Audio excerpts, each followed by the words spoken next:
রবিবার ছিল ব্রিগেডের ময়দানে ৫ লক্ষ কণ্ঠে গীতা পাঠের আসর এবং গীতা পাঠের দিন ব্রিগেডে প্যাটিস বিক্রেতাকে মারধর, কান ধরে উঠবোস করানোর পরও মেলেনি রেহাই, বাক্স থেকে সব প্যাটিস ফেলে দেওয়া হয়।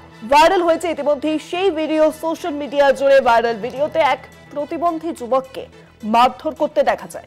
মারধরের সূত্রপাত করে সৌমিক গোলদার নামের এক যুবক, গোবরডাঙ্গার বাসিন্দা সেই সন্দীপ। ময়দান থানার দায়ের হয়েছে জোড়া এফআইআর। অভিযুক্তের খোঁজে ইতিমধ্যেই পুলিশ। সেই অভিযুক্তের খোঁজে পুলিশ। ভাইরাল হয়েছে ভিডিও যেখানে দেখা যাচ্ছে সেই প্যাটিস বিক্রেতাকে বেধড়ক মারধর করা হচ্ছে, কান ধরে উঠবোস করানো হচ্ছে। শুধু তাই নয়, তার বাক্স ভর্তি যে প্যাটিস, সেই প্যাটিস উল্টে দেওয়া হয়। আর মারধরের সূত্রপাত করে সৌমিক গোলদার।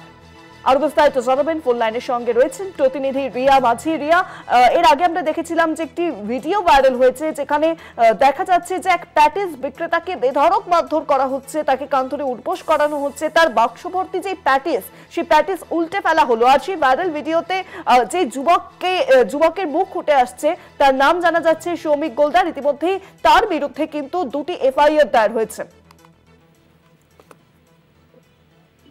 একদমই দেখো, তোমাকে জানিয়ে রাখবো যে পার্টিকুলারলি তার বিরুদ্ধে নয়, আননোনের বিরুদ্ধে কেস হয়েছে। কারণ যে দুজন অভিযোগ দায়ের করেছে, যারা চিকেন প্যাটিস বিক্রেতা, তাদের দুজনের অভিযোগের ভিত্তিতে কিন্তু এই তদন্ত করছে ময়দান থানার পুলিশ। এবং তোমায় জানিয়ে রাখবো যে রিয়াজুল, যে কিনা হুগলির বাসিন্দা, এবং আরো একজন যে কিনা তপসিয়ার বাসিন্দা, এই দুজনই হচ্ছে চিকেন প্যাটিস বিক্রেতা। এবং তারা কেন গীতা পাঠের সময় তারা সেই জায়গায় এসেছিল এবং সেখানে বিক্রি করছিল, সেটা নিয়ে কিন্তু প্রশ্ন তোলে প্রথমে এই সৌমিক গোলদার। এবং তারপরেই কিন্তু সেখান থেকে সূত্রপাত, এবং তারপরেই তাকে রীতিমতো মারধর করা হয়। এবং মারধর করার পরে সেখানে আরো অনেকে, অর্থাৎ গীতা পাঠের সময় আমরা দেখেছি যে বহু মানুষের সমাগম হয়েছিল, তারাও চলে আসে।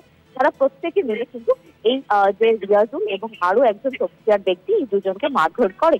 এবং মারধর করার পরেও তারা যখন কান ধরে উঠবোস করে, তারা বলে যে তাদের ভুল হয়ে গেছে, এই ধরনের কাজ তারা আর করবে না। তারপরও তারা রেহাই পায়নি, তাদেরকে রীতিমতো তাদের যে জিনিসপত্র ছিল সেগুলোকে ভাঙচুর করা হয়, নষ্ট করে দেওয়া হয় প্রায় 3 থেকে 4 হাজার টাকা জিনিস। এবং তারপরেই যেটা দেখা যায় যে এই ভাইরাল ভিডিও সমস্ত জায়গায় ছড়িয়ে পড়ে, এবং ছড়িয়ে পড়ার পরে কিন্তু বিভিন্ন মহলে এটা নিয়ে প্রশ্ন উঠতে আরম্ভ করে। এবং তারপরেই 2টি ব্যক্তি, যারা চিকেন প্যাটিস অভিযোগ জানায়, অভিযোগের ভিত্তিতে তদন্ত শুরু হয়। এবং তদন্তে নেবে পুলিশ সেই ভাইরাল ভিডিওগুলোর দিকে নজর রাখে। এবং সেগুলো অ্যানালিসিস করতে গিয়ে দেখা যায় যে একজন প্রতিবন্ধী যুবক, সেই যুবকই প্রথমে এর শুরুয়াত, অর্থাৎ একদম। অনেক ধন্যবাদ রিয়া, ফোন লাইনের সঙ্গে ছিলেন প্রতিনিধি রিয়া মাঝি।